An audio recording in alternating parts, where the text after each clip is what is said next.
শীতের মধ্যে এই পিঠা যে আমি কতবার বানাই আর কতবার খাই তার কোনো হিসাব নেই বন্ধুগণ। বানাতে যেমন অল্প সময় লাগে এমনি খেতেও কিন্তু একবারে অল্প সময় লাগে। তো যাই হোক, প্রথমে এখানে ২টা ডিম ঠাস করে ভেঙে দেব, তারপর সামান্য একটু এলাচ গুঁড়ো দিয়ে দিব, করে ডিমের কাঁচা গন্ধটা না আসে। তারপর কি করব, তারপর সুন্দর মতো কাঁটা চামচ দিয়ে ঘুটানাটা করে নিতে হবে, একবারে ভালো মতো ঘুটানাটা করে নিতে হবে বন্ধুগণ। তারপর এখানে অল্প অল্প করে সুজি দিয়ে দিতে হবে, একবারে অল্প পরিমাণ করে দিবেন, তারপর দিবেন আর ঘুটানাটা করবেন, দিবেন আর ঘুটানাটা করবেন। সাথে আবার অনেকগুলো সুজি দেওয়া যাবে না বন্ধুগণ। তো যাই হোক, সুন্দর মতো সুজি দিতে দিতে যখন দেখবেন এরকম একটা ঘনত্ব এসে পড়েছে, তখন কিন্তু এই ঘুটানাটা অফ করতে হবে। এটা এক সাইডে রেখে দেবো, চুলার মধ্যে তো একটা কড়াই বসিয়ে দেবো, কড়াইয়ের মধ্যে দিয়ে দিব দুধ, দুধটা এখানে ঘন হতে থাকে। অন্যদিকে আরেকটা কড়াই বসিয়ে দিলাম, সেখানে দিয়ে দিব চিনি, চিনিটা সুন্দর মতো নাড়াচাড়া করে একবারে লো হিটে ক্যারামেল বানিয়ে নিতে হবে বন্ধুগণ। বেশি কিন্তু পুড়ে ফেলা যাবে না, তাহলে কিন্তু তিতা তিতা লাগবে। তো যাই হোক, সুন্দর একটা কালার চলে আসলে সেই দুধের মধ্যে একবারে ক্যারামেলটা ঢেলে দিবে, এতে করে খুবই সুন্দর একটা কালার আসে দুধের মধ্যে। তারপর সুন্দর মতো দুধটাকে জাল দিতে একবারে ঘন বানিয়ে ফেলতে হবে বন্ধুগণ, একবারে সুন্দর মতো ঘন করে নিবেন। অন্যদিকে কি করবো, অন্যদিকে চলে যাবো পরবর্তী প্রসেসে। চুলার মধ্যে একটা কালা কুসকুসে কড়াই বসিয়ে দিয়েছে, কড়াইয়ের মধ্যে দিয়ে দিলাম তেল। যখন গরম হয়ে আসবে তখন সেট করে একবারে একটা করে একবারে সুজির বড়া দিয়ে দিতে হবে বন্ধুগণ। সুন্দর মতো দিয়ে দিবেন, ছোট করে সুজির বড়া ভেজে নিতে হবে বন্ধুগণ। বড়াগুলো দেওয়ার সাথে সাথে দেখবেন একবার ফুলে টইটুম্বুর হয়ে গেছে, তখন কি করব, তখন উল্টে পাল্টে চিত করে একবারে লো টু মিডিয়াম হিটে কিন্তু ভেজে নিতে হবে এই সুজির বড়াগুলো। একবারই সুন্দর মতো ভাজা করে নেবেন, আস্তে আস্তে ভেজে নেবেন, না হলে কিন্তু ভিতরে আবার কাঁচা থেকে যাবে।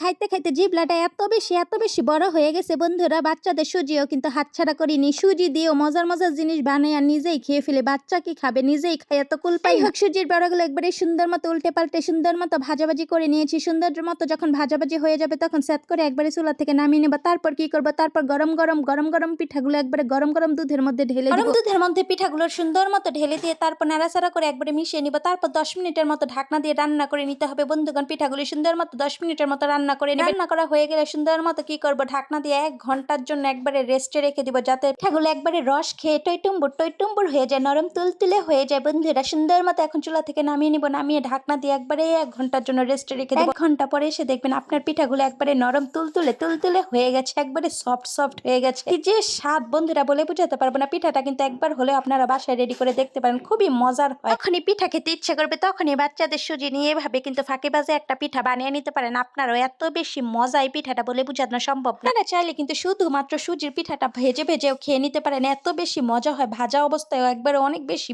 স্বাদ। বাসায় যদি দুধ না থাকে তাহলে কিন্তু আপনারা শুধুমাত্র তেলে ভেজে এই সুজির পিঠাটা খেয়ে নিতে পারেন। যাই হোক, উপর দিয়ে একটু বাদাম কুচি করে একবারে সাজিয়ে দিয়েছি, তারপর দেখালাম রস একবারে টইটুম্বর আমার পিঠাগুলো। যাই হোক, আজকের ভিডিওটি এই পর্যন্ত। ভালো লাগলে কিন্তু অবশ্যই লাইক কমেন্ট শেয়ার করতে ভুলবেন না। একবার হলেও ট্রাই করবেন এই রসে ভরা সুজির পিঠাটি।